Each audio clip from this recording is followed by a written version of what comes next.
এত রাতে আমি আবার কোথায় যাচ্ছি এটাই তো ভাবছো? একেবারেই না।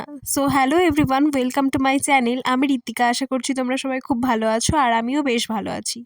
ভোরবেলা উঠেই আমরা বেরিয়ে পড়েছিলাম ছট পুজো দেখতে যাব বলে।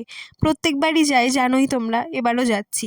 আর এদিকে কিন্তু ফুটবল মাঠের সামনে এই যে মাছের আড়তের মাছের যে গাড়িগুলো সেগুলো চলে এসেছে। রাত দুটোই ঘুমিয়েছি, আবার 4টের দিকেই উঠে গেছি। 4:30 নাগাদ আমরা বেরিয়ে পড়েছিলাম। এত দেরিতে ঘুমিয়ে সকাল সকাল ঘুম থেকে ওঠা, সকাল ঠিক না, ভোরবেলা ঘুম থেকে ওঠা ভীষণ চাপের। এটাই যদি আমাকে অন্যদিন বলা হতো ঘুম থেকে ওঠার কথা, আমি হয়তো উঠতেই পারতাম না। আসলে ছট পুজো দেখার যে এক্সাইটমেন্ট, সেই এক্সাইটমেন্টের জন্যই আমার ঘুমটা ভেঙে গেছে। প্রথমেই চলে গেছিলাম আমরা পিডাব্লিউডি পাড়ার যে ঘাটটা সেটাতে। প্রত্যেকবারের মতন এই রাস্তাটাকে কিন্তু ভীষণ সুন্দরভাবে সাজানো হয়েছিল। ভেবেছিলাম সন্ধেবেলার দিকে আসবো, আসার হয়ে ওঠেনি, যে কারণে ভোরবেলাতে এসেছিলাম। আর এই সকাল সকাল যদি ভোলেনাথকে দেখে নিই তাহলে তো আমার দিন খুবই ভালো যাবে। এবারে চলে আসলাম আমরা বড়বাজারের ঘাটে। বড়বাজারের ঘাটে কিন্তু বেশ জমজমাট ছিল। হ্যাঁ, পিডাব্লিউডি পাড়ার ঘাটটাতেও জমজমাট ছিল, তবে আমার এইখানটায় এবার আমি প্রথম এসেছি, বেশ ভালো লাগছিল।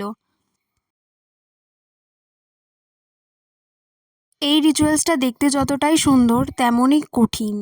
এই ঠান্ডা ঠান্ডা ওয়েদারের মধ্যে ভোরবেলা থেকে সূর্যের জন্য অপেক্ষা করে যে দাঁড়িয়ে থাকা, সেটা ভীষণ কষ্টের। তবে ছটি মাইয়ার কৃপাতে সব কিছুই সম্ভব। তারপরে চলে এলাম এই ভোলেনাথের মন্দিরটা একবার দর্শন করতে। আমার বেশ ভালো লেগেছে, জানো তো। আমি আবার আসবো, আমার ভীষণ ইচ্ছে হয়েছে এখানে এসে পুজো দেওয়ার। দেখতে দেখতে সকালও হয়ে যায়, আর আমি ভাইকে বলছিলাম কিছু ছবি ক্লিক করতে। আর আজকে কিন্তু বড়মনিও পুজো দিয়েছে। So that's it for today. Next ব্লগে দেখা হচ্ছে তোমাদের সাথে, ততক্ষণের জন্য সবাইকে টাটা।